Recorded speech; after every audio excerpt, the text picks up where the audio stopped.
Bonjour à tous, j'espère que vous allez bien. On est réunis pour parler de Plague Tale Requiem aujourd'hui, ça va être top. C'est la première série de 4 épisodes, on va parler de l'histoire. Je suis accompagnée donc, des développeurs d'Asobo Studio. Est-ce que c'est possible d'avoir un petit résumé d'Innocence, très rapidement, pour les gens, pour remettre dans le contexte ? Vous me regardez, donc ok, c'est Moi, bon. tous les yeux sont partis par là, je suis partie par là. Plague Tale Requiem se situe donc 6 mois après les événements de Plague Tale Innocence. On y retrouve Amicia et Hugo en présence de leur mère Béatrice et de Lucas, le jeune alchimiste, cette fois-ci en Provence. Donc il y a un univers qui contraste pas mal avec celui de la Guyenne qu'ils viennent de quitter. His Majesty allow us to enter the city by his side? I allow. On sent qu'en fait il y a eu une trêve, enfin voilà, ils sont un peu plus reposés et en fait ils sont en train d'aller vers une grande ville où ils doivent rencontrer un alchimiste qui doit ausculter Hugo puisque comme on le sait depuis Plague Innocence, Hugo a quelque chose dans son sang qui s'appelle la macula, qu'on nomme aussi la première corruption, qui est quelque chose qui voyage dans le sang des hommes depuis très très longtemps et qui lui a notamment donné un pouvoir de contrôle sur les rats qui ont envahi la Guyenne, qui ont continué de se propager. Oh non. Et pourquoi avoir choisi du coup, c'est peut-être pour l'ambiance, mais Amicia et Hugo, est-ce que vous aviez des inspirations par rapport à ça ? Je demande parce que j'ai besoin de laver ma conscience par rapport à Hugo. Et c'est pas inspiré d'un de vos enfants, s'il vous plaît. Ah, c'est intéressant. Non, pas d'un de nos enfants. Non, pas vraiment. Est-ce que dans le 2, cette relation elle évolue encore plus fortement ? Parce que là, ils sont quand même plus soudés par rapport au premier. Comment vous faites évoluer la relation à ce niveau-là ? On voulait plus parler du monde adulte. Le premier était énormément autour des enfants et de l'enfance et de l'innocence qui était dans le titre. Alors que le deuxième, c'était plus confronter Amicia et Hugo à un monde adulte et voir comment leur relation allait évoluer face à des dynamiques complètement différentes. This world hurts. And it keeps hurting. And you want to hurt it back. But it's a fight you cannot win, Amicia. Ils s'en sortent bien aussi, hein, les enfants, pour ce qu'ils ont vécu, je trouve. Ouais.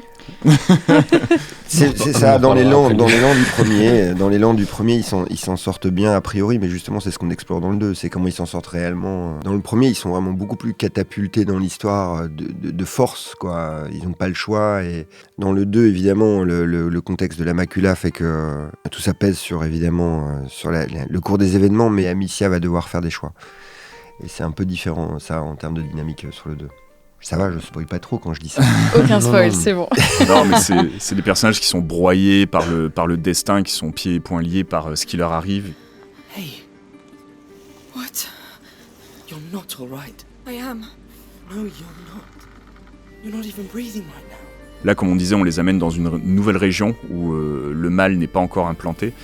Et du coup, il y a cette volonté de reconstruction, de croire à des lendemains meilleurs, à la paix, un peu. Amicia, forte de ce qu'elle a appris, va prendre les rênes de façon beaucoup plus assumée qu'avant, mais tout en devant affronter des ombres qui viennent d'Innocence et qui sont une part très importante de Requiem. C'est comment elle doit gérer sa propre évolution en tant que femme, mais aussi en tant que guerrière qui n'a jamais choisi de l'être. Here's the ones you've slaughtered. This is no time for revenge, Amicia. She had to go anyway. Comment ils arrivent à se détruire aussi un peu l'un l'autre, enfin, l'influence qu'ils ont. Hugo voit sa sœur donner la mort régulièrement. Quel impact ça a sur lui aussi ? Où est la limite en fait ? Où est-ce que ça s'arrête quand un garçon de 5 ans voit sa sœur qui en a 15 donner la mort de manière régulière, face à des dangers certes, mais ça reste un choix de vie, quoi. Ça nous permet de parler du non-dit en fait, de ces choses d'adultes dont on parle jamais ou qui sont admis ou dont on n'ose pas se dire, on n'ose pas parler, on n'ose pas trop parler de la mort entre adultes ou des choses comme ça. Is it? The bite, yes. They've locked the arena down. They let them die here. Pour Hugo, c'est quelque chose de naturel, c'est une question comme une autre. Et là, il va avoir plein d'opportunités d'explorer ça, en fait, d'apporter son regard frais sur des choses dont on n'ose plus se parler entre adultes, forcément. Puis il va être beaucoup plus actif aussi. C'est aussi à un moment donné Hugo là, qui va réellement aider Amicia et pas simplement d'un point de vue psychologique. Be gentle, please. Yes.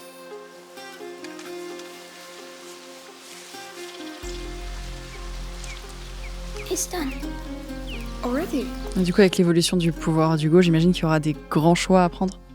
Une fois de plus, il a dans les mains un pouvoir qui les dépasse tous. Donc un enfant, tant qu'il écoute les adultes, tout se passe bien. Si à un moment il décide de ne plus le faire, bah voilà. Enfin, encore que tu dis tout se passe bien. J'ai pas d'enfant, donc j'en ai une En tout vision cas. idyllique.